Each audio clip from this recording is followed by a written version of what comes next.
جب بچے بکروں کے پاس بیٹھے ہوتے ہیں، کھڑے ہوتے ہیں، ان کو پیار کر رہے ہوتے ہیں، ان کو پیار سے سمجھایا کریں کہ بیٹا اس کو ہم اللہ کی راہ میں قربان کریں گے، اللہ بہت ہی خوش ہوگا۔ لیکن اللہ نے قرآن میں فرمایا ہے اس کا خون، بوٹی، ہڈیاں کچھ بھی نہیں پہنچیں گی اللہ کے پاس، صرف تقویٰ جائے گا۔ تو ہم نے متقی بننے کی پریکٹس کرنی ہے، اور پھر گاہے بگاہے ان کو بتاتے رہنا ہے کہ واٹ از تقویٰ۔ سارا دن ٹی وی کے اوپر بیہودہ میوزک اور ڈانس والے کمرشل چلتے رہنا، سر عام بڑی بڑی سکرین گھروں میں لگنا، یہ تقویٰ کے منافی ہے۔ ہاں، بڑی بڑی سکرینوں پر اگر بیت اللہ چلتا رہے، قرآن چلتا رہے، اصلاحی نظمیں، اصلاحی پروگرام، تو سونے پہ سہاگا۔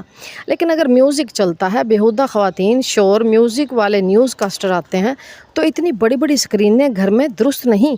آہستہ آہستہ خود کو بھی تیار کیجئے اور اپنے بچوں کو بھی، تاکہ ہماری لاکھوں کی قربانی قبول ہو جائے۔ تقبل اللہ منی و منکم۔ السلام علیکم ورحمۃ اللہ وبرکاتہ۔